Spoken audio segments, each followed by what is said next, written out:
Everyone, welcome to బిందు శ్రీవాల్. ఇవాళ మన ఛానల్లో నా మార్నింగ్ రొటీన్తో మేము ముందుకైతే వచ్చేసాను.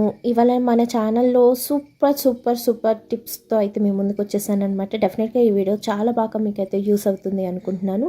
అండ్ ఇవాళ నేను ఇడ్లీ పిండిని అయితే ప్రిపేర్ చేసుకుంటున్నాను. దానికోసం అనేసి పప్పు అది కడిగేసుకున్న రవ్వ అయితే పప్పు కడిగాక రవ్వను నానబెట్టేసుకుని అలాగే ఒకసారి గ్రైండర్ని తీసుకుని శుభ్రంగా కడిగేసుకుని ఈ గ్రైండర్లో కొద్దిగా వాటర్ వేసుకుని మనం కడిగిన మినపప్పుని కూడా వేసుకుని చక్కగా మెత్తగా అయితే రుబ్బుకోవాలన్నమాట.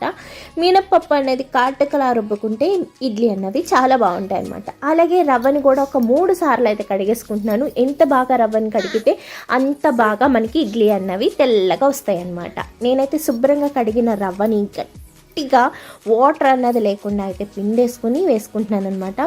ఈ మనం రవ్వని కనుక గట్టిగా పిండలేదనుకోండి మనకి ఇడ్లీ పిండి అన్నది జారైపోతుంది. ఇడ్లీ పిండి అది పలచన అయింది అంటే కనుక మనం ఇడ్లీతో ఇడ్లీ మాత్రమే వేయచ్చు. అదే మనం ఇడ్లీ పిండిని కొంచెం గట్టిగా కలుపుకున్నట్టయితే మనం ఇడ్లీ పిండితో ఏ రెసిపీ అయినా చేయొచ్చు. ఎన్ని రకాల రెసిపీస్ చేయొచ్చో తెలుసా? ఇడ్లీ పిండితో దాకరొట్టె వేయచ్చు, ఊతప్పం వేయచ్చు, అట్టే వేయచ్చు, అలాగే బోండా వేయచ్చు, చిన్న పునుగులు వేయచ్చు, గారెలు కూడా వేయచ్చు అనమాట. అలాగే నేను ఇడ్లీ పిండిని కూడా ఎలా కలుపుకుంటానో తెలుసా? అండ్ చాలామంది ఏం చేస్తారు, ఒక్కొక్క గ్లాసు మినపప్పు తీసుకుంటే 2 గ్లాసుల రవ్వ వేస్తారు. కానీ నేను 2 గ్లాసుల మినపప్పు తీసుకుంటే 1 గ్లాసు మాత్రమే రవ్వ వేస్తాను అనమాట. ఆ విధంగా నేనైతే రవ్వని తీసుకుంటాను. అంటే ఆపోజిట్గా అయితే తీసుకుంటాను అనమాట. మీకు నేను చెప్పిన కొలత అర్థమయ్యే ఉంటుందిగా. అలా తీసుకున్న ఇడ్లీ పిండి కలిపి 1-2 గంటల సేపు అయితే ఉంచేసుకుంటాను అనమాట బయట. ఆ తర్వాత ఫ్రిడ్జ్లో అయితే స్టోర్ చేసుకుంటే నాకు ఇంచుమించు 2 వారాల పైన నిలవ ఉంటుందండి ఇడ్లీ పిండి. అసలు ఎప్పుడు కావాలంటే అప్పుడు కొద్దిగా తీసుకుని సాల్ట్ కలిపేసుకొని చక్కగా మనం ఇడ్లీ అయితే వేసేసుకోవచ్చు అనమాట.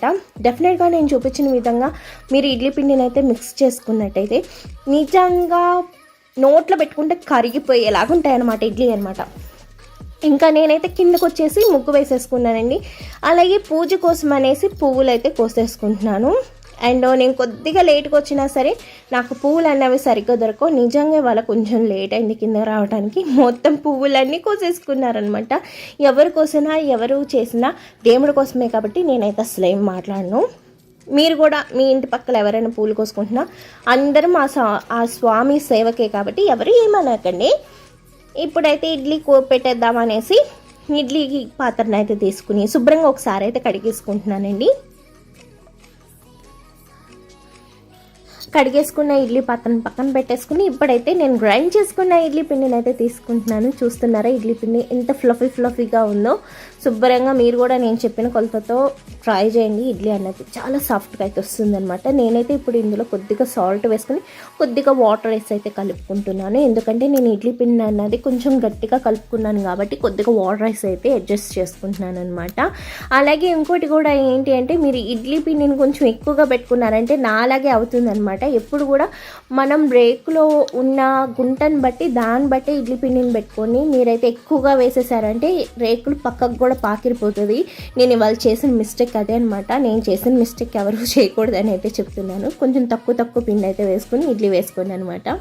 ఇప్పుడైతే నేను ఇన్స్టెంట్ చట్నీ కోసం అనేసి ఒక 5 ఎండుమిరపకాయలు తీసుకుని, ఈ ఎండుమిరపకాయలు చాలా ఘాటున్నాయి అందుకని 5 ఎండుమిరపకాయలు, 1 స్పూన్ జీలకర్ర వేసుకున్నాను.